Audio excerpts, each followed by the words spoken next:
आपल्या यादीतला पहिला प्रश्न मी वाचतो. प्रश्न असा आहे, पर्यावरण म्हणजे काय ते थोडक्यात स्पष्ट करा. आता आपण सहसा पर्यावरण म्हणजे फक्त झाडे आणि प्राणी एवढाच विचार करतो. हो, तसंच वाटतं ना. पण याची नेमकी आणि शास्त्रीय व्याख्या कशी करता येईल? याच्या अगदी मुळाशी जायचे झाल्यास सजीवांची निर्मिती, त्यांची वाढ आणि त्यांचा नाश या सर्व चक्रांसाठी सभोवतालच्या अनेक घटकांची गरज असते. अच्छा. हो, आणि या सर्व सजीव आणि निर्जीव घटकांच्या एकत्रित स्थितीला आणि त्यांच्या परस्परसंबंधाला आपण पर्यावरण म्हणतो. बरोबर. आता यामध्ये प्रामुख्याने दोन गट पडतात. एक म्हणजे जैविक किंवा सजीव घटक, ज्याला आपण बायोटिक म्हणतो, ज्यामध्ये सर्व प्राणी आणि वनस्पती येतील. अगदी बरोबर. सूक्ष्मजीवांपासून ते महाकाय प्राण्यांपर्यंत सर्वांचा यात समावेश होतो. आणि दुसरे म्हणजे अजैविक किंवा निर्जीव घटक, ज्याला अबायोटिक म्हणतात, ज्यात हवा, पाणी, तापमान, खनिजे हे सगळं येतं. बरं. पण यातली सर्वात महत्वाची आणि समजून घेण्यासारखी गोष्ट म्हणजे पर्यावरणाचे स्थलकालसापेक्ष स्वरूप. स्थलकालसापेक्ष म्हणजे ठिकाण आणि वेळेनुसार बदलणारे, बरोबर? अगदी बरोबर ओळखलात. आता बघा, आजचे पुण्याचे किंवा मुंबईचे पर्यावरण आणि 500 वर्षापूर्वीचे तिथले पर्यावरण यात जमीन आसमानाचा फरक आहे. हो, ते तर आहेच. तसंच वाळवंटातील पर्यावरण आणि विषुववृत्तीय जंगलातील पर्यावरण पूर्णपणे वेगळे असते. नैसर्गिकरित्या प्रत्येक पर्यावरणाचा एक स्वतःचा असा समतोल असतो. तो एक प्रकारचा अत्यंत संथ, स्वयंचलित कारभार असतो. म्हणजे तो आपोआप चालतो? हो, पण सध्या काय झालंय, मानवी हस्तक्षेपामुळे हा निसर्गाचा मूळ समतोल अत्यंत वेगाने बिघडत चाललाय. हे समजायला ना एक उत्तम उपमा देता येईल असं मला वाटतं. कोणती? पर्यावरण हे एका नाटकाच्या मंचासारखे आहे. तिथे जे निर्जीव घटक आहेत, म्हणजे हवा, पाणी, प्रकाश, तो त्या नाटकाचा एक सेट आहे. क्या बात है, खूप छान उपमा आहे ही. आणि जे सजीव आहेत ते त्या मंचावर वावरणारे कलावंत आहेत. वेळेनुसार आणि काळानुसार या मंचाचे नेपथ्य बदलत असते आणि कलावंतांना त्यानुसार आपला अभिनय बदलावा लागतो. बरोबर. पण आता मानव हा असा कलावंत आहे जो स्वतःच तो मंच मोडून तोडून नव्याने बांधायचा प्रयत्न करत आहे. हो, आणि तिथेच खरी अडचणी येतीये. अगदी. आता याच संदर्भातून आपण दुसऱ्या प्रश्नाकडे वळूया. दुसरा प्रश्न मी वाचतो. पर्यावरणाच्या सांस्कृतिक घटकांमधील भौगोलिक घटक स्पष्ट करा. आता हे वाक्य ऐकायला थोडं तांत्रिक वाटते. हे सांस्कृतिक घटक आणि भौगोलिक घटक यांचा नेमका संबंध कसा लागतो? हे मी थोडं सोपं करून सांगते. सांस्कृतिक पर्यावरण म्हणजे मानवाने स्वतःच्या बुद्धीने निसर्गात जे बदल केले आणि जी नवीन व्यवस्था उभी केली ती व्यवस्था. अच्छा, म्हणजे आपली शहरे वगैरे. हो, आपली शहरे, आपली शेती, रस्ते, धरणं हे सर्व सांस्कृतिक पर्यावरणाचे भाग आहेत. आता प्रश्न असा आहे की या मानवनिर्मित गोष्टींवर भौगोलिक घटकांचा म्हणजे निसर्गाचा काय प्रभाव पडतो? बरं. तर मानवाने कितीही प्रगती केली तरी लोकसंख्येचे वितरण आणि मानवी वसाहती कुठे बहरतील हे शेवटी तिथली प्राकृतिक रचना, हवामान, जमीन आणि पाण्याची उपलब्धताच ठरवतात. पण इथे मला एक शंका येते.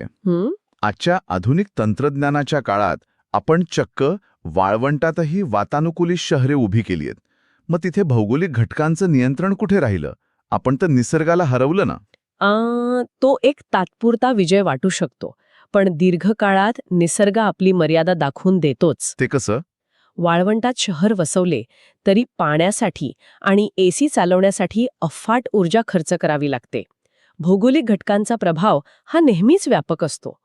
उदाहरणार्थ गंगेच्या मैदानासारखा सुपीक प्रदेशाचं उदाहरण घ्या. हो, तिथे दाट लोकवस्ती आहे. बरोबर. तिथे मुबलक पाणी आणि सुपीक जमीन असल्यामुळेच हजारो वर्षांपासून तिथे दाट लोकवस्ती आहे. शेती आणि उद्योग तिथेच बहरले.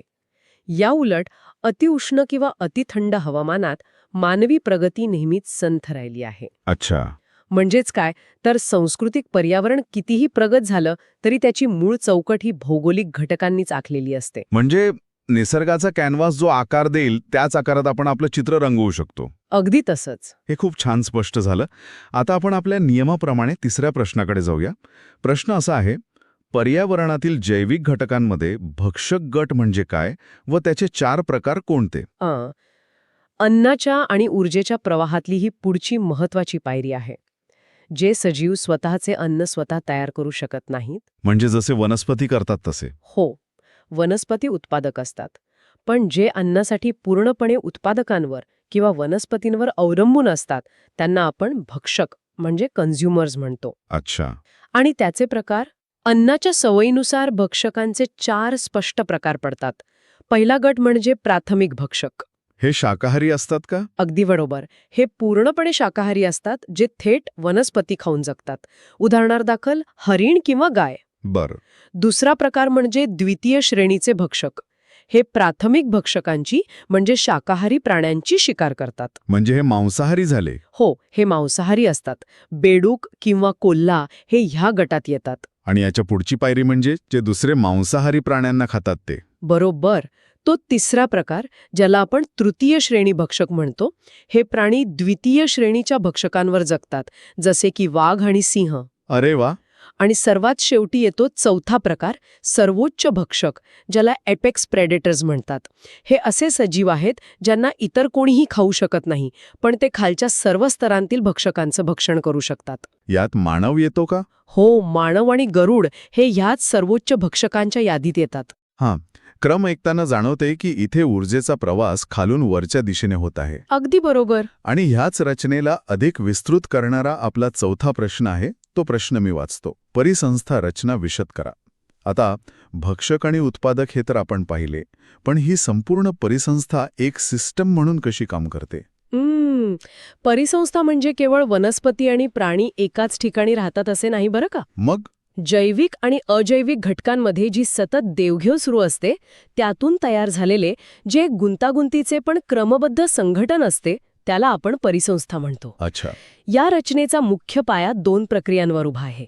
एक म्हणजे ऊर्जेचा विनिमय आणि दुसरी म्हणजे पोषक द्रव्यांचे चक्रीकरण. हे चक्रीकरण कसं चालतं हे थोडं सविस्तर सांगू शकाल? नक्कीच. सुरुवातीला सौर ऊर्जेचा वापर करून वनस्पती अन्न तयार करतात. ती ऊर्जा प्राथमिक भक्षकांकडून सर्वोच्च भक्षकांपर्यंत जाते. जसं आपण मगाशी पाहिलं. हो, पण ही ऊर्जा आणि त्यातली पोषक द्रव्य सर्वोच्च भक्षकांजवळ जाऊन तिथेच थांबत नाहीत. प्राणी मृत्यू झाल्यावर विघटक सूक्ष्मजीव त्यांचे विघटन करतात. म्हणजे ते पुन्हा निसर्गात मिसळतात. हो, ते पोषक घटक जसे की कर्ब, नत्र हे पुन्हा मातीत, पाण्यात आणि हवेत मिसळतात, जिथून वनस्पती ते पुन्हा शोषून घेतात. हे एक अखंड चालणारं चक्र आहे आणि या चक्राला परिसंस्थेची रचना म्हटले जाते. म्हणजे हे एखाद्या बंदिस्त अर्थव्यवस्थेसारखेच आहे, जिथे संपत्ती किंवा ऊर्जा एका हातातून दुसऱ्या हातात जाते, पण ती कधी नष्ट होत नाही, फक्त तिचे रूप बदलते. अगदी अचूक. याच ऊर्जा विनिमयाचे उत्तम उदाहरण म्हणजे आपली अन्न साखळी. म्हणूनच आपण आता 5व्या प्रश्नाकडे येऊया. होय, त्याचेच हे थोडे अधिक तांत्रिक आणि सविस्तर वर्गीकरण आहे. परिसंस्थेचे 2 मुख्य रचनात्मक पैलू आहेत. पहिले, अजैविक घटक. बरं. याचे पुन्हा 2 उपप्रकार पडतात, भौतिक घटक आणि रासायनिक घटक. अच्छा. पण भौतिक घटकांमध्ये काय येतं? भौतिक घटकांमध्ये ऊर्जा आणि स्थिती दर्शवणारे घटक येतात, जसे की सौर ऊर्जा, तापमान, हवा, पाणी आणि जमीन. तर रासायनिक घटकांमध्ये प्रत्यक्ष मूलद्रव्य येतात, जसे की कर्ब म्हणजे कार्बन, नत्र म्हणजे नायट्रोजन, प्राणवायू म्हणजे ऑक्सिजन आणि खनिजे. आणि जैविक घटकांचे वर्गीकरण कसे केले जाते? जैविक घटकांचे 3 स्पष्ट गट पडतात. पहिले, उत्पादक म्हणजे वनस्पती. दुसरे, भक्षक जे अन्नासाठी इतरांवर अवलंबून आहेत. आणि तिसरे आणि अत्यंत महत्त्वाचे म्हणजे विघटक. हे विघटक म्हणजे मगाशी आपण जे सूक्ष्मजीव म्हणालो तेच ना? हो, हे विघटक नसते तर संपूर्ण पृथ्वी मृत प्राण्यांच्या आणि वनस्पतींच्या ढिगाऱ्यांनी भरून गेली असती. निसर्गातील सर्व पोषक द्रव्य पुन्हा मातीत मिसळण्याचे अत्यंत महत्त्वाचे काम हेच सूक्ष्मजीव करतात. म्हणजे परिसंस्थेचा पाया जितका भौतिक आणि रासायनिक घटकांवर अवलंबून आहे, तितकाच तो या न दिसणाऱ्या सूक्ष्मजीवांवरही अवलंबून आहे. होय, अगदी. आता वळूया 7व्या प्रश्नाकडे. प्रश्न आहे, परिसंस्थेचे विविध प्रकार कोणते? ही विविधता कशी मोजली जाते? निसर्गात आढळणाऱ्या विविध वातावरणानुसार याचे प्रामुख्याने 3 मुख्य प्रकार पडतात. पहिला प्रकार म्हणजे भूपरिसंस्था.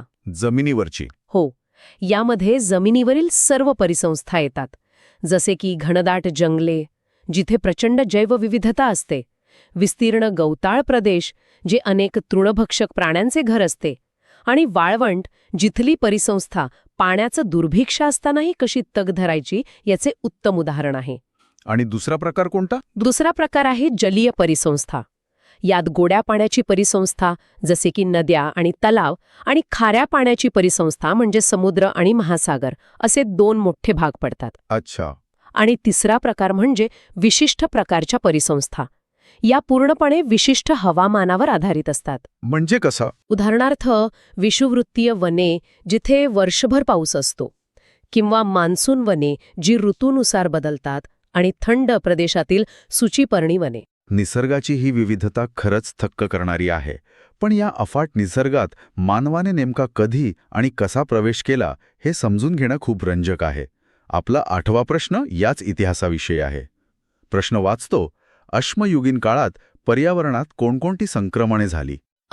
मानवाची उत्क्रांती आणि त्याचं पर्यावरणाशी असलेला संबंध समजून घेण्यासाठी अश्मयुगाचे 3 टप्पे पाहणं आवश्यक आहे. बरं. पहिला टप्पा म्हणजे प्राचीन अश्मयुग. हा तो काळ होता जेव्हा मानव पूर्णपणे निसर्गाच्या अधीन होता. तो इतर प्राण्यांसारखाच निसर्गातील एक घटक होता. तो फक्त दगडांचा ओबडधोबड वापर करायचा आणि पूर्णपणे शिकारीवर अवलंबून होता. म्हणजे तेव्हा तो निसर्गाचा फक्त एक भाग होता. हो. दुसरा टप्पा आला मध्य अश्मयुग. इथे एक मोठी घटना घडली, ती म्हणजे अग्नीचा शोध. हा खूप मोठा टर्निंग पॉइंट होता. अगदी. यामुळे मानवाने अन्नावर प्रक्रिया करायला सुरुवात केली, गुहांचा वापर निवाऱ्यासाठी वाढला आणि सुरक्षेसाठी मानव आता टोळ्या करून राहू लागला. आणि तिसरा टप्पा म्हणजे खऱ्या अर्थानं क्रांतीची सुरुवात होती, बरोबर? अगदी बरोबर ओळखलत. तिसरा टप्पा म्हणजे नूतन अश्मयुग. या काळात हवामानात थोडे सौम्य बदल झाले आणि मानवाने चक्क निसर्गाला आपल्या सोयीनुसार वळवण्यास सुरुवात केली. म्हणजे शेतीची सुरुवात. हो. पशुपालन सुरू झाले आणि सर्वात महत्त्वाचे म्हणजे शेतीचा शोध लागला. शेतीमुळे मानवाला एका जागी स्थिरावता आले, अन्नाची शाश्वती मिळाल्याने लोकसंख्या वाढू लागली, चाकाचा वापर सुरू झाला. इथूनच मानवाच्या निसर्गावरील हस्तक्षेपाला खऱ्या अर्थाने वेग आला. म्हणजेच नूतन अश्मयुगातून मानवाने निसर्गाशी फक्त जुळवून घेण्याऐवजी म्हणजे ॲडॅप्टेशनऐवजी निसर्गावर नियंत्रण मिळवण्याचा जो प्रयत्न सुरू केला, त्याचाच पुढचा भाग म्हणजे आजचा आधुनिक समाज. अगदी तसंच. आपला 9वा प्रश्न याच संबंधावर भाष्य करतो. प्रश्न असा आहे, पर्यावरण व समाज यातील परस्पर संबंध थोडक्यात स्पष्ट करा. हा संबंध आपण कसा परिभाषित करू शकतो? समाज आणि पर्यावरण यांच्यातील संबंध 3 प्रमुख मुद्द्यांच्या आधारे स्पष्ट करता येतो. कोणते 3 मुद्दे? पहिला मुद्दा आहे अद्वैत संबंध. म्हणजे मानव कितीही प्रगत झाला तरी तो मुळात निसर्गाचाच एक भाग आहे. श्वास घेण्यासाठी हवा, पिण्यासाठी पाणी आणि अन्नासाठी तो आजही निसर्गावरच अवलंबून आहे. हे एक अद्वैत नाते आहे. बरोबर. दुसरा मुद्दा म्हणजे बदलते स्वरूप. मगाशी आपण अश्मयुगाची चर्चा केली तसे पूर्वी मानव निसर्गाशी समरस होऊन राहायचा. पण तंत्रज्ञानाचा विकास झाल्यापासून मानवाने निसर्गावर वर्चस्व प्रस्थापित करण्याचा प्रयत्न सुरू केला. आणि तिथेच प्रॉब्लेम सुरू झाला. हो. याच प्रयत्नातून निसर्गाचा नैसर्गिक समतोल बिघडला. आणि तिसरा मुद्दा आहे दुहेरी नाते. हे नाते एकांगी नाहीये. पर्यावरणातील बदलांचा मानवी जीवनावर, त्याच्या आरोग्यावर आणि अर्थव्यवस्थेवर थेट परिणाम होतो. आणि त्याचवेळी मानवाच्या कृतींमुळे पर्यावरणात चांगले किंवा वाईट बदल घडतात. अगदी बरोबर. हे एक चक्र आहे जे एकमेकांना सतत प्रभावित करत असते. हे दुहेरी नाते आजकाल अत्यंत नकारात्मक दिशेने चालली आहे, याची जाणीव आपल्याला रोज होते. आणि याच नकारात्मक प्रभावाचे एक मोठं उदाहरण म्हणजे आपला पुढचा प्रश्न. 10वा प्रश्न मी वाचतो. कचरा एक वाढती समस्या आहे. हे विधान स्पष्ट करा. कचरा ही फक्त घाण नसून ती एक गंभीर समस्या कशी बनली आहे? या समस्येची मुळे आपल्या आजच्या जीवनशैलीत दडली आहेत. याची 4 मुख्य कारणे आणि परिणाम आहेत. बरं. पहिलं कारण म्हणजे नागरीकरण. शहरे वेगाने वाढत आहेत, एका छोट्या जागेत लाखो लोक राहत आहेत. त्यामुळे निर्माण होणारा घनकचरा इतक्या मोठ्या प्रमाणावर आहे की त्याची विल्हेवाट लावणे प्रशासनालाही कठीण जात आहे. आणि दुसरे कारण? दुसरं कारण अत्यंत गंभीर आहे. ते म्हणजे आपली वापर आणि फेका म्हणजे यूज अँड थ्रो वृत्ती. आज आपण सकाळी आणलेल्या दुधाच्या प्लास्टिक पिशवीपासून ते ऑनलाईन मागवलेल्या पार्सलच्या कव्हरपर्यंत अनेक गोष्टी एकदा वापरून फेकून देतो. हे प्लास्टिक नष्ट होत नाही, ते फक्त साठत जाते. आपण तो कचरा घराबाहेर टाकतो, पण तो पृथ्वीच्या बाहेर तर जात नाही ना. मग त्याचे परिणाम काय होतात? त्याचे थेट परिणाम आपल्या आरोग्यावर होतात, जो याचा तिसरा पैलू आहे. साचलेल्या कचऱ्यामुळे कॉलेरा, विषमज्वर आणि डेंग्यू, मलेरियासारखे आजार साथीच्या रूपात पसरतात. बापरे. आणि चौथा पैलू म्हणजे प्रदूषण. कचरा नीट विघटित न झाल्याने त्यातील रसायने जमिनीत मुरतात, पावसाच्या पाण्यासोबत जलस्रोतांमध्ये मिसळतात आणि तो कचरा जाळला तर हवा प्रदूषित होते. म्हणजे कचराही एकाच वेळी जमीन, पाणी आणि हवेच्या प्रदूषणाची जननी आहे. याच प्रदूषणाच्या धाग्यावरून आपण 11व्या प्रश्नाकडे वळूया, जो जलप्रदूषणाबद्दल आहे. प्रश्न वाचतो, जलप्रदूषणाची कारणे स्पष्ट करा. आता सांडपाणी हे एक उघड कारण आहे, पण इतर कोणती कारणे आहेत जी तितकीच घातक आहेत? जलप्रदूषणाची स्रोतानुसार 4 प्रमुख कारणे आहेत. पहिले तुम्ही म्हणालात तसे सांडपाणी. आजही अनेक शहरांमधील प्रक्रिया न केलेले मैला पाणी थेट नद्यांमध्ये सोडले जाते. हे खूपच भयानक आहे. हो. दुसरे कारण आहे औद्योगिक कचरा. कारखान्यांमधून निघणारी घातक रसायने आणि जड धातू पाण्यात मिसळून पाण्याचं विष बनवतात, ज्यामुळे मासे आणि जलचर मृत्युमुखी पडतात. आणि तिसरे कारण खूप महत्वाचे आहे, ते म्हणजे शेती.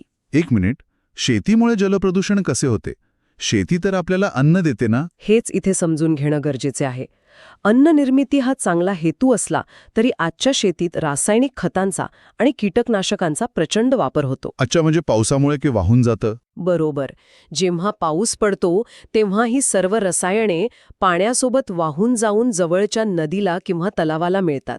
यामुळे पाण्यात नको असलेल्या शेवाळाची बेसुमार वाढ होते आणि पाण्यातील ऑक्सिजन कमी होऊन जलचरांचा मृत्यू होतो. अरे रे. आणि चौथे कारण म्हणजे धार्मिक विधी. श्रद्धेपोटी आपण नद्यांमध्ये अस्थिविसर्जन करतो, निर्माल्य टाकतो. सण उत्सवांच्या वेळी होणाऱ्या अलोट गर्दीमुळे आणि अयोग्य व्यवस्थापनामुळे नद्यांचे मोठ्या प्रमाणावर प्रदूषण होते. म्हणजे शेती असो वा धार्मिक विधी, हेतू कितीही चांगला असला तरी व्यवस्थापनाच्या अभावामुळे आपण नकळतपणे निसर्गाचे आणि स्वतःचेच नुकसान करत आहोत. नक्कीच. आता पाण्याच्या प्रदूषणावरून आपण हवेच्या प्रदूषणाकडे वळूया. आपला 12वा प्रश्न मी वाचतो. वायू प्रदूषणाच्या स्रोतांचे प्रकार कोणते आहेत?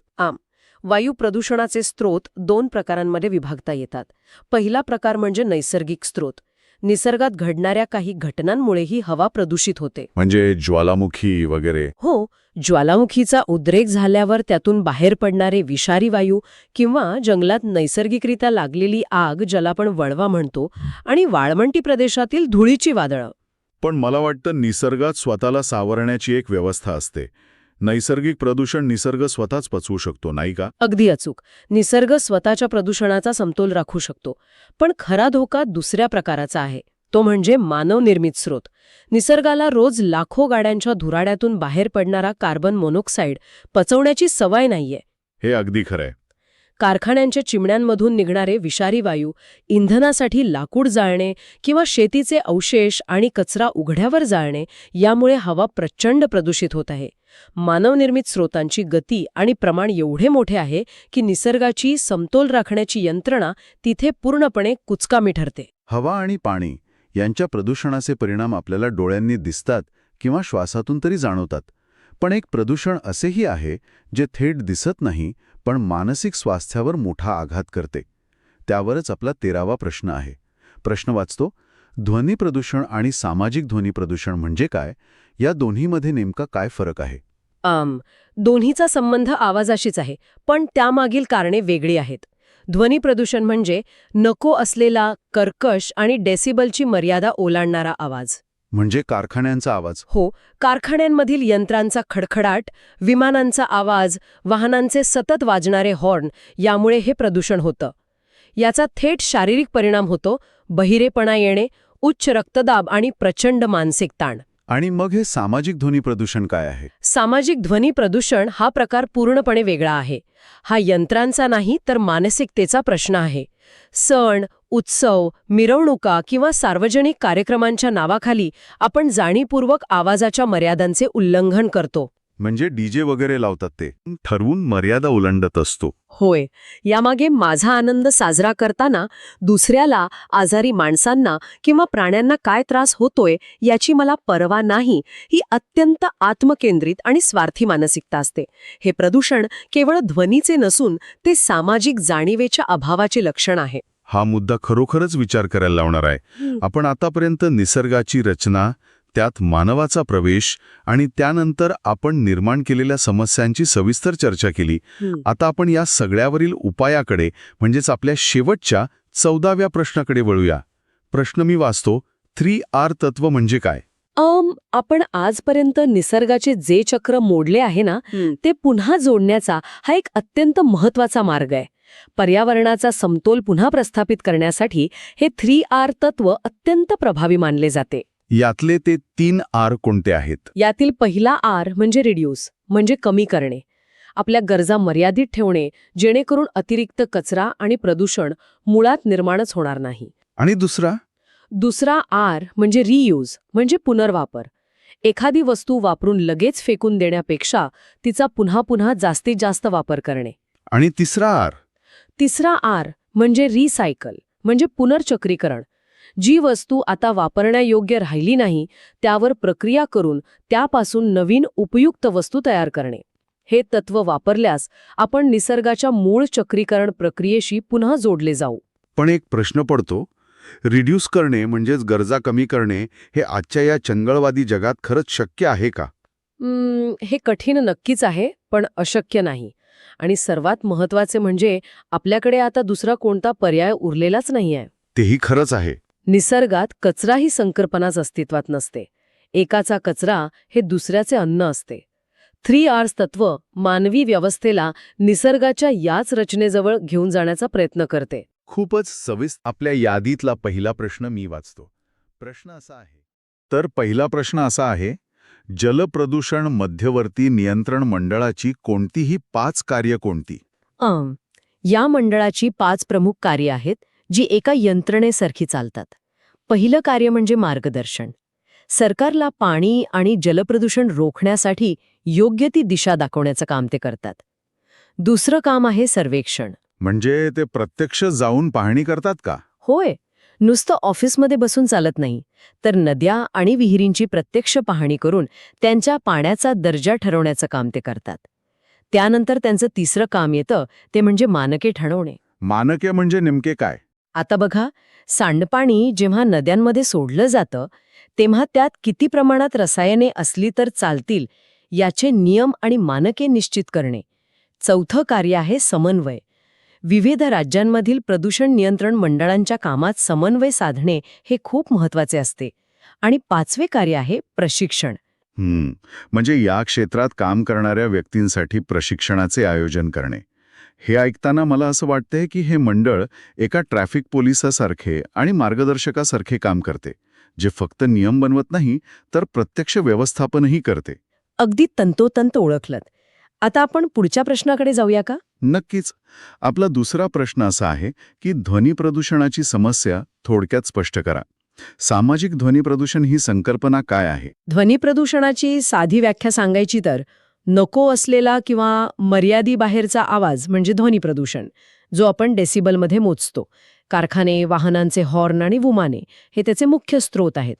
पण यामुळे फक्त कानाला त्रास होत नाही, तर बहिरेपणा, उच्च रक्तदाब आणि चिडचिड यांसारखे आरोग्यावर गंभीर परिणाम होतात. बापरे.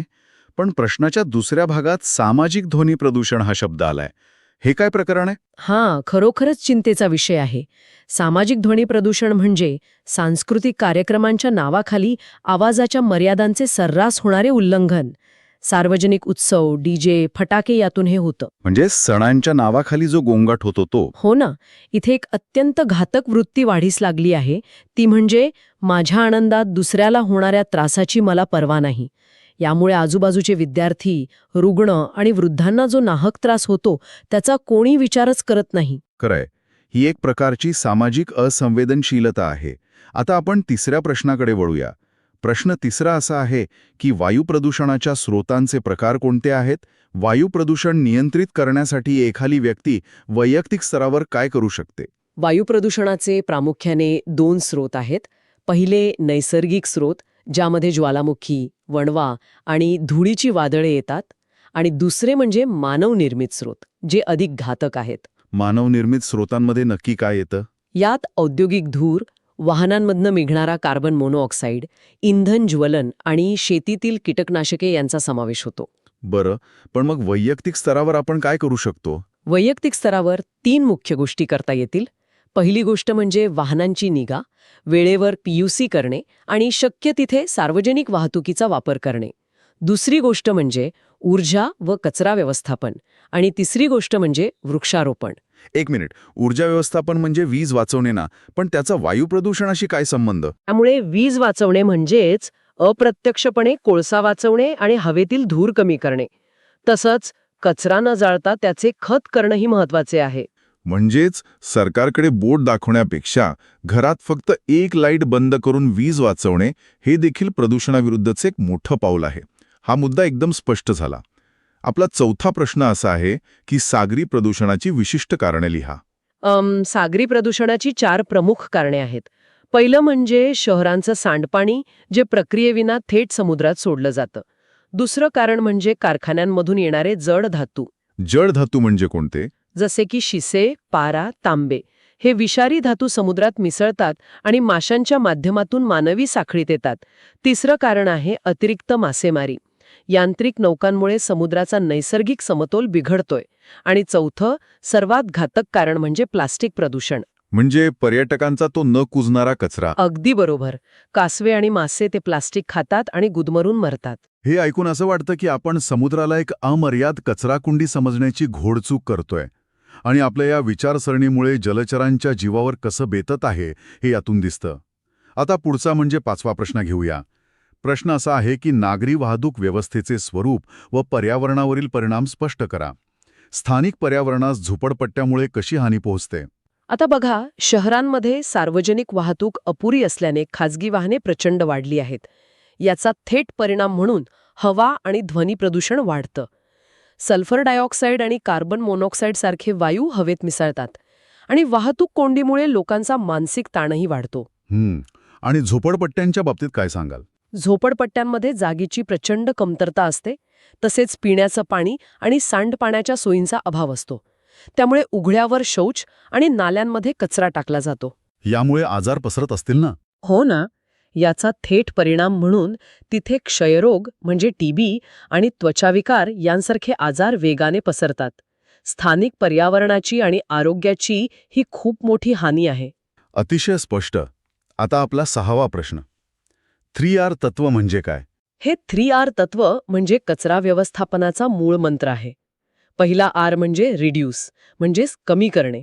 साधनांचा वापर मर्यादित करून कचरा मुळातच कमी करणे. बरोबर. आणि दुसरा R? दुसरा R म्हणजे रिसायकल. टाकाऊ वस्तूंवर वैज्ञानिक प्रक्रिया करून त्यापासून नवीन वस्तू बनवणे. आणि तिसरा R म्हणजे रियूज, म्हणजे पुनर्वापर. म्हणजे वस्तू लगेच फेकून न देता त्यांचा पुन्हा पुन्हा वापर करणे. अगदी बरोबर. जसं की बाजारातून आणलेले प्लास्टिकचे डबे किंवा बाटल्या फेकून न देता घरात वापरणे. हे खूपच सोपे आणि व्यावहारिक आहे. आता 7वा प्रश्न. ग्रामीण भागातील पिण्याच्या पाण्याच्या मुख्य समस्या कोणत्या आहेत? या समस्या दूर करण्यासाठी कोणत्या उपाययोजना सुचवाल? ग्रामीण भागात पिण्याच्या पाण्याच्या समस्या थोड्या वेगळ्या आहेत. पहिली म्हणजे निसर्गावर आणि मान्सूनवर असलेलं अवलंबित्व. दुसरी अत्यंत मोठी समस्या म्हणजे बोरवेलच्या अतिवापरामुळे खालावलेली भूजल पातळी. आणि पाणी दूषित होण्याची ही समस्या असते का? हो, दूषित स्रोत ही तिसरी समस्या. जमिनीत क्षार असणे किंवा सार्वजनिक विहिरींवर धुणी भांडी केल्याने पाणी दूषित होते. मग यावर उपाययोजना काय सुचवाल? उपाययोजना म्हणून शुद्ध पाण्यासाठी नळ योजना राबवणं गरजेचं आहे. तसेच पावसाचे पाणी साठवणे, पाझर तलाव व वसंत बंधारे बांधणे. आणि सर्वात महत्त्वाचे म्हणजे लोकांमध्ये पाणी बचतीविषयी जनजागृती करणे. बरोबर. आता या उपायांवरूनच आपला 8वा प्रश्न येतो. तो असा की पाणलोट क्षेत्र व्यवस्थापन किंवा वॉटरशेड मॅनेजमेंट या संकल्पनेची गरज का भासते? पाणलोट क्षेत्र व्यवस्थापनाची गरज प्रामुख्याने 3 गोष्टींसाठी असते. पहिली गोष्ट म्हणजे पाण्याचे असमान वितरण. पाऊस सगळीकडे सारखा पडत नाही, त्यामुळे जिथे पडेल तिथेच पाणी अडवणं गरजेचं आहे. आणि दुसरी गरज काय? दुसरी गरज म्हणजे जमिनीची धूप रोखणे, वाहत्या पाण्यासोबत जी सुपीक माती वाहून जाते तिला वाचवणे. आणि तिसरी गरज म्हणजे भूजल पातळी वाढवण्यासाठी विहिरी आणि कूप नलिकांसाठी जमिनीत पाणी मुरणे अत्यंत आवश्यक असते. हे ऐकल्यावर मला अशी उपमा आठवते की हे जमिनीच्या आत एक मोठी पाण्याची बँक तयार करण्यासारखे आहे, जिथे पडेल तिथे पाणी अडवून भविष्यासाठी साठवले जाते. अगदी अचूक उपमा दिलीत तुम्ही. ती खरोखरच पाण्याची बँक असते. आता 9वा प्रश्न बघूया. पूर निवारणासाठी कोणते संरचनात्मक नसलेले उपाय योजता येतील आणि पाणी वाचवण्यासाठी प्रत्यक्ष व्यवहारात कोणत्या गोष्टींचा सराव कराल? पूर निवारणासाठी आपण धरणे किंवा भिंती बांधतो ते संरचनात्मक उपाय झाले. पण संरचनात्मक नसलेले म्हणजे नॉन स्ट्रक्चरल उपाय अत्यंत प्रभावी असतात, जसे की डोंगराळ भागात वृक्षारोपण करणे. यामुळे पाण्याचा वेग मंदावतो. अजून काही पद्धती आहेत का? हो, राजस्थानातील जोहड सारख्या पारंपरिक पाणी साठवणुकीच्या पद्धतींचा वापर करणे आणि हवामान खात्याची पूर्वसूचना प्रणाली मजबूत करणे. दुसरा भाग, पाणी वाचवण्यासाठी व्यावहारिक सवयी कोणत्या? अशा 5 साध्या सवयी आहेत. पहिली, ब्रश किंवा दाढी करताना नळ बंद ठेवणे. दुसरी, घरगुती पाण्याचा पुनर्वापर करणे, जसं भाज्या धुतलेले पाणी झाडांना टाकणे. तिसरी सवय म्हणजे वाहने धुण्यासाठी नळीऐवजी बादली आणि ओल्या कपड्याचा वापर करणे. ही आपण सगळेच सहज करू शकतो. हो ना? चौथी सवय म्हणजे गळणारे नळ त्वरित दुरुस्त करणे.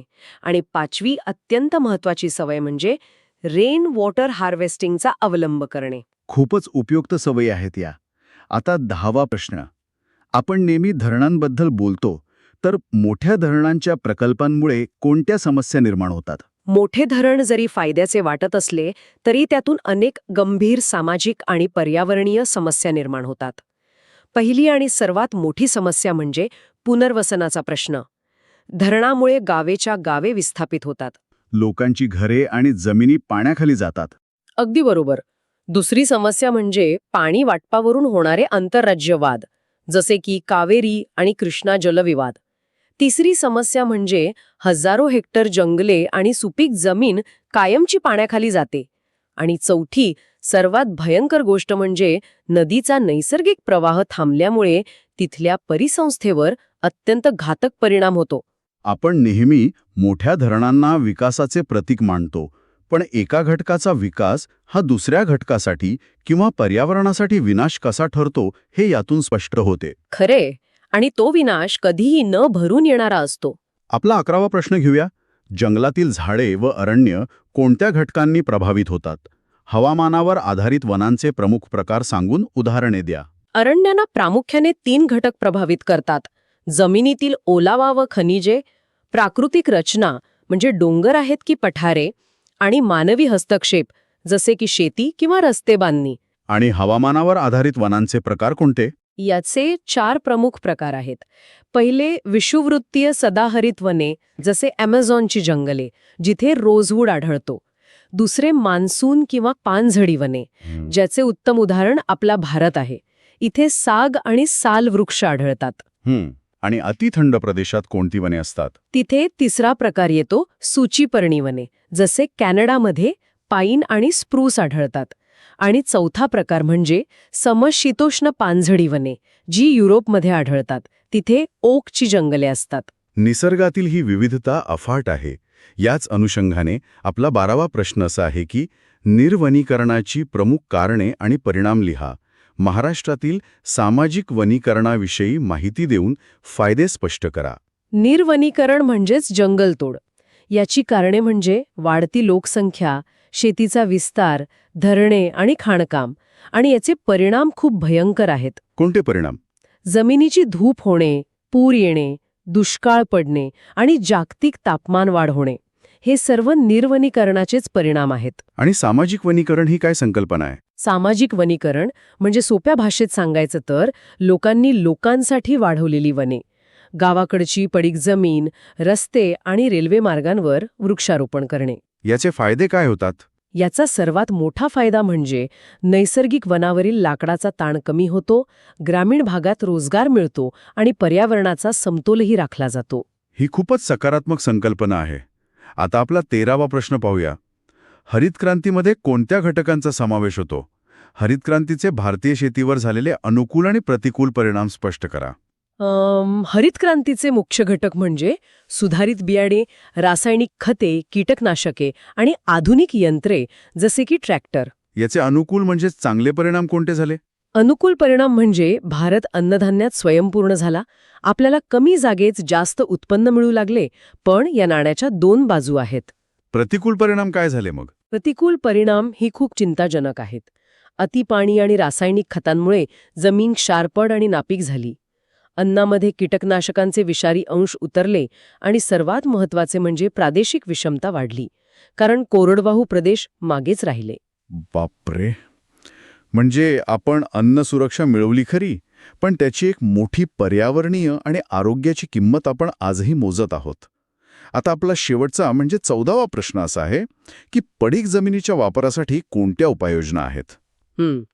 ज्या जमिनी खराब झाल्या आहेत त्यांच्या वापरासाठी 4 मुख्य उपाय आहेत. पहिली उपाययोजना म्हणजे दुरुस्ती, क्षारपड जमिनीत जिप्सम टाकून ती सुधारणे. दुसरा उपाय म्हणजे वनीकरण. म्हणजे तिथे झाडे लावणे. हो, तिथे सामाजिक किंवा कृषी वनीकरण करणे. तिसरी उपाययोजना म्हणजे पाण्याच्या उपलब्धतेनुसार योग्य पीक पद्धती निवडणे. आणि चौथा अत्यंत महत्त्वाचा उपाय म्हणजे जमिनीचे एकत्रीकरण, तुकडेबंदी कायद्याचा वापर करून जमिनीचा अपव्यय थांबवणे. अगदी स्पष्ट. आज तर पहिला प्रश्न असा आहे, पहिला प्रश्न वाचतो? हो, नक्कीच. सुरू करूया. तर पहिला प्रश्न आहे, चिपको आंदोलनाविषयी माहिती देऊन त्याची 5 प्रमुख वैशिष्ट्ये लिहा. चिपको आंदोलन म्हणजे उत्तर भारतातील गढवाल भागात सुंदरलाल बहुगुणा यांच्या नेतृत्वाखाली हे उभं राहिलेलं अत्यंत ऐतिहासिक असं आंदोलन होतं. याची 5 प्रमुख वैशिष्ट्ये जर सांगायची झाली तर पहिलं म्हणजे हा मार्ग पूर्णपणे अहिंसक होता. म्हणजे त्यांनी शस्त्रांचा वापर नाही केला? अजिबात नाही. कुऱ्हाडी घेऊन आलेल्या कंत्राटदारांना विरोध करण्यासाठी त्यांनी ठेक झाडांना मिठी मारली. दुसरा वैशिष्ट्य होतं यातला स्त्री सहभाग. यात महिलांचा सहभाग लक्षणीय होता, कारण जंगल आणि त्यांच्या रोजच्या जगण्याचा थेट संबंध होता. अच्छा, म्हणजे सरपण वगैरे गोळा करण्यासाठी? राईट. तिसरा मुद्दा म्हणजे पवित्र बंधन. त्यांनी चक्क झाडांना राख्या बांधल्या आणि त्यांचं रक्षण करण्याची शपथ घेतली. बापरे. झाडाला राखी बांधून त्याला कुटुंबाचा भाग बनवण्याची ही कल्पना किती भावनिक आणि प्रभावी आहे ना? हो, खूपच. आणि चौथं वैशिष्ट्य म्हणजे त्यांचा पदमार्ग. सुंदरलाल बहुगुणा यांनी पर्यावरण जागृतीसाठी तब्बल 10,000 किलोमीटरचा पायी प्रवास केला होता. 10,000 किलोमीटर? हे खूपच मोठं अंतर आहे. हो ना. आणि 5वं जे सर्वात महत्त्वाचं वैशिष्ट्य आहे ते म्हणजे त्यांची पर्यावरणवादी दृष्टी. म्हणजे त्यांचा उद्देश फक्त काही झाडं वाचवणं एवढाच नव्हता, तर संपूर्ण हिमालयीन परिसंस्था किंवा इकोसिस्टीम वाचवणं हा होता. खूपच स्पष्ट. चला, आता आपण दुसऱ्या प्रश्नाकडे वळूया. माझा पुढचा प्रश्न आहे, पश्चिम घाट बचाव चळवळीचे महत्त्वाचे 5 मुद्दे लिहा. पश्चिम घाट म्हणजे आपल्या दक्षिण भारताचा पर्यावरणीय कणाच आहे. या चळवळीचे 5 मुद्दे सांगायचे तर पहिला आहे जैवविविधतेचे जतन करणे. तिथे खूप दुर्मिळ वनस्पती आणि प्राणी आहेत. राईट. दुसरा मुद्दा आहे गाडगीळ समितीचा अहवाल. डॉक्टर माधव गाडगीळ यांनी या घाताच्या संवेदनशीलतेचा जो अभ्यास केला तो या चळवळीचा मूळ वैज्ञानिक पाया आहे. तिसरा मुद्दा म्हणजे स्थानिक लोकांचा विकास प्रक्रियेत सहभाग. म्हणजे तिथल्या आदिवासींना विश्वासात घेणं. बरोबर. कोणताही निर्णय त्यांच्यावर लादायचा नाही. आणि चौथं वैशिष्ट्य म्हणजे धोकादायक प्रकल्पांना विरोध. म्हणजे निसर्गाला हानी पोचवणाऱ्या खाणी किंवा मोठ्या धरणांना या चळवळीने कडाडून विरोध केला. पण मग विकास कसा होणार? हाच तर 5वा आणि सर्वात महत्त्वाचा मुद्दा आहे, शाश्वत विकास. या चळवळीचा उद्देश केवळ विकास थांबवणं हा नाही, तर तो शाश्वत असावा, निसर्ग आणि प्रगतीचा मेळ घालणारा असावा, हा या चळवळीचा मुख्य गाभा आहे. अच्छा, म्हणजे विकासाला विरोध नाही, पण विनाशाला विरोध आहे. एकदम क्लिअर. आता प्रश्न तिसरा घेऊया. प्रश्न आहे, अंधश्रद्धा निर्मूलन चळवळ पर्यावरण संरक्षणास कशी मदत करते? हा खूप इंटरेस्टिंग प्रश्न आहे. तसं पाहिलं तर अंधश्रद्धा आणि पर्यावरण यांचा थेट संबंध वाटत नाही, पण जेव्हा अंधश्रद्धा निर्मूलन होतं तेव्हा बळी देणं किंवा काही गैरसमजुतीतून विनाकारण झाडं तोडणं यांसारख्या अनिष्ट प्रथांना आळा बसतो. हां, बरोबर आहे. विज्ञानाकडे लोक वळल्यामुळे संसाधनांचं योग्य व्यवस्थापन शक्य होतं. आणि सर्वात महत्त्वाचं उदाहरण म्हणजे देवराई. देवराई म्हणजे ते देवाच्या नावाने सोडलेलं जंगल ना? हो. पूर्वी ही देवराई केवळ देवाच्या किंवा भूताच्या भीतीपोटी राखली जायची. पण आता विज्ञानाचा प्रसार झाल्यामुळे लोक ती अंधश्रद्धेतून नाही तर विज्ञानाच्या आधारे संरक्षित करतात, म्हणजे तिथली जैवविविधता टिकवण्यासाठी. म्हणजे भीतीची जागा आता विज्ञानाने घेतली आहे, हे खूपच सकारात्मक आहे. आता प्रश्न चौथा. वातावरणातील फेरबदल म्हणजे क्लायमेट चेंज ही संकल्पना व त्याची मुख्य कारणे सांगा. क्लायमेट चेंज म्हणजे वातावरणातील वायूंचं प्रमाण अनैसर्गिकरित्या बदलल्यामुळे पृथ्वीच्या नैसर्गिक हवामान चक्रात जे मोठे आणि दीर्घकालीन बदल होतात ती संकल्पना. आणि याची कारणं काय आहेत? मुख्य 3 कारणं आहेत. पहिलं म्हणजे औद्योगिकरण, कारखान्यांमधून बाहेर पडणारा धूर. दुसरं म्हणजे वाहतूक, गाड्यांमधून निघणारा कार्बन डायऑक्साईड. आणि तिसरं म्हणजे निर्विनीकरण, म्हणजेच बेसुमार जंगलतोड. पण याचा मानवी जीवनावर काय परिणाम होतोय? बापरे, खूप भयंकर परिणाम आहेत. वाढत्या प्रदूषणामुळे हवेची गुणवत्ता इतकी खराब झालीय की क्षयरोग म्हणजे टीबी आणि श्वसनाचे आजार वाढत आहेत. टीबी म्हणजे हवामान बदलाचा थेट संबंध टीबीशी आहे. हो ना. आणि शिवाय ओझोनचा थर विरळ झाल्यामुळे अतिनील किरणे थेट पृथ्वीवर येतायत, ज्यामुळे त्वचेचा कॅन्सरही वेगाने वाढतोय. म्हणजे क्लायमेट चेंज म्हणजे फक्त पृथ्वीचं तापमान वाढणं नाही, तर तो मानवी आरोग्यावरील थेट हल्लाच आहे. चला, आता प्रश्न 5वा बघूया. हवामान बदलाविषयी जागतिक स्तरावर कोणते वादविवाद आहेत? आंतरराष्ट्रीय पातळीवर ना खूप मोठे वाद आहेत यावर. प्रामुख्याने विकसित विरुद्ध विकसनशील देश हा वाद आहे. म्हणजे विकसनशील देशांचा असं म्हणणं आहे की विकसित देशांनीच जास्त प्रदूषण करून हा प्रॉब्लेम निर्माण केलाय, त्यामुळे त्यांनीच आता जास्त आर्थिक मदत करावी. राईट, त्यांनी आधी स्वतःचा विकास करून घेतला, पर्यावरणाचा बळी देऊन. पण आपण इथे कोणाची बाजू घेत नाही आहोत, फक्त त्यांची भूमिका समजून घेतोय. अगदी बरोबर. आपण तटस्थपणे बघितलं तर दुसरा वाद आहे तो पेटंट हक्क. म्हणजे ग्रीन टेक्नॉलॉजी गरीब देशांना स्वस्त मिळावी की नाही यावर विकसित देश आणि गरीब देशांमध्ये नेहमीच तणाव असतो. आणि अजून काही वाद? आणि तिसरा वाद आहे जबाबदारीचं वाटप. म्हणजे कार्बन उत्सर्जनावर कोणी, किती आणि कधीपासून मर्यादा घालावी यावरून वाटाघाटी सुरूच असतात. समजलं. आता प्रश्न 6वा. हरितगृह परिणाम, ज्याला आपण ग्रीन हाऊस इफेक्ट म्हणतो, म्हणजे काय ते स्पष्ट करा. हरितगृह परिणाम ही मुळात एक चांगली आणि नैसर्गिक गोष्ट आहे. सूर्याची उष्णता पृथ्वीवर येते आणि जेव्हा ती परत अंतराळात जाते तेव्हा कार्बन डायऑक्साईड, मिथेन यांसारखे काही वायू ती उष्णता थोडी अडवून ठेवतात. म्हणजे पृथ्वीला उबदार ठेवण्यासाठी. राईट. यामुळेच पृथ्वीवर सजीव राहू शकतात. पण अडचण अशी झालीय की मानवी हस्तक्षेपामुळे या वायूंचं प्रमाण खूप वाढलंय. त्यामुळे पृथ्वी प्रमाणापेक्षा जास्तच तापू लागलीय, ज्याला आपण ग्लोबल वॉर्मिंग म्हणतो. अच्छा, म्हणजे हे थंडीत पांघरलेल्या एका उबदार घोंगडीसारखं आहे. पण जर कोणी तुमच्यावर अचानक 5-6 घोंगड्या टाकल्या तर मात्र गुदमरायला होईल.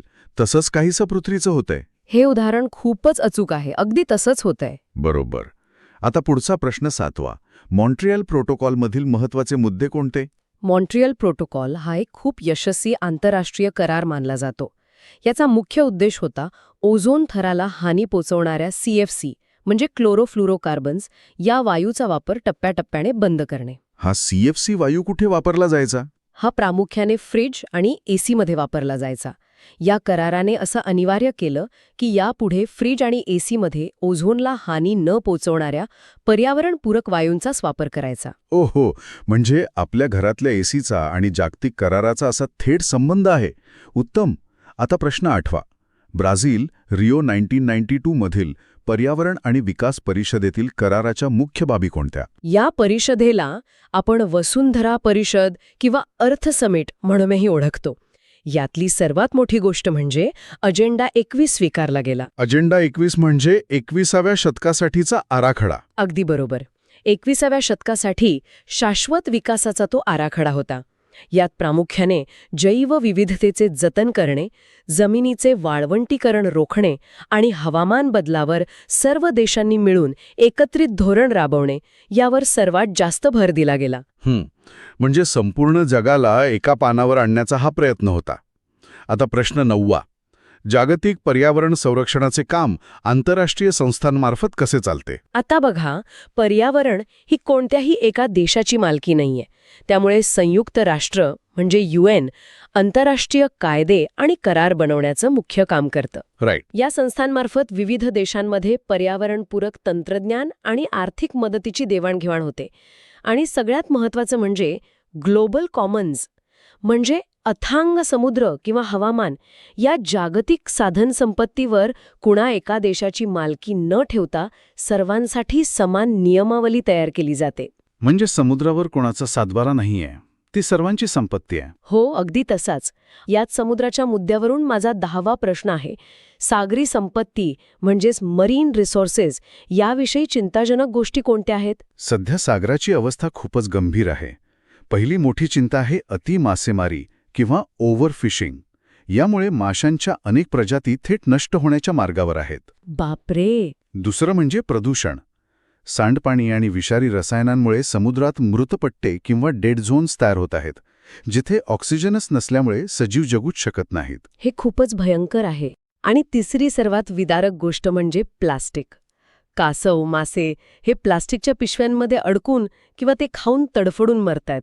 हे त्यांच्या थेट जीवावर बेतत आहे. प्लास्टिकमुळे समुद्री जीवांचा असा मृत्यू होणं खरंच खूप अस्वस्थ करणार आहे. आता प्रश्न 11वा.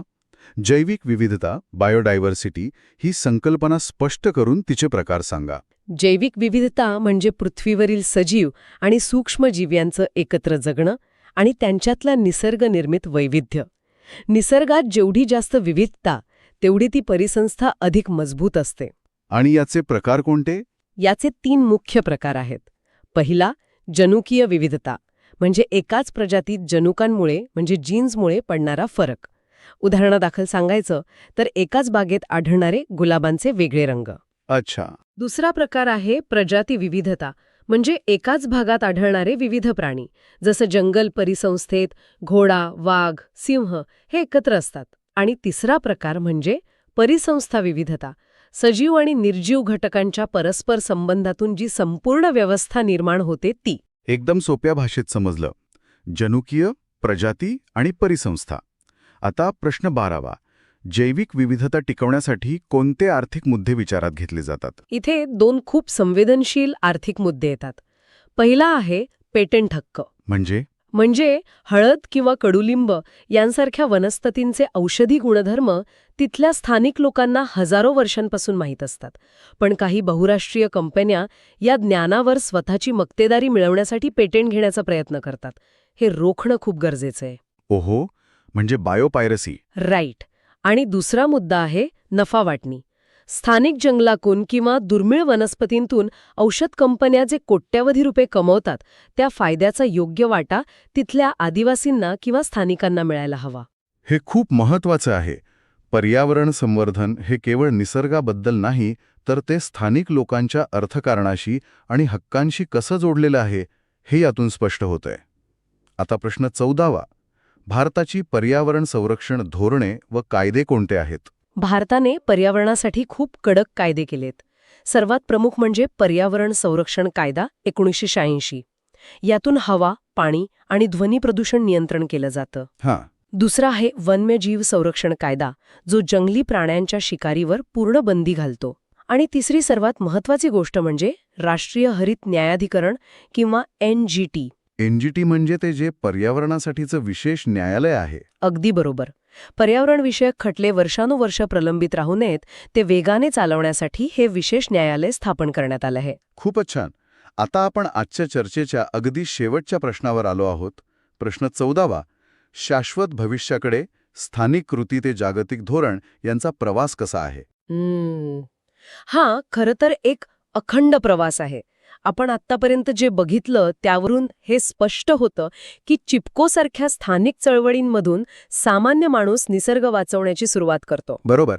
मग त्याला NGT सारखे राष्ट्रीय कायदे कायदेशीर सुरक्षा देतात आणि हे सगळं एका जागतिक चौकटीत बसवण्यासाठी मॉन्ट्रियल किंवा रिओ सारखे आंतरराष्ट्रीय करार संपूर्ण मानवजातीला दिशा दाखवतात. म्हणजे हे तिन्ही स्तर एकमेकांशी जोडलेले आहेत. अगदी. शेवटी पृथ्वी आणि आपलं आरोग्य यांचं संरक्षण करणं ही कुणा एकाची नाही, तर आपली सर्वांची एक सामूहिक जबाबदारी आहे. खूपच सुंदर. आजच्या या पहिला प्रश्न वाचतो. हो नक्कीच सुरू करूया.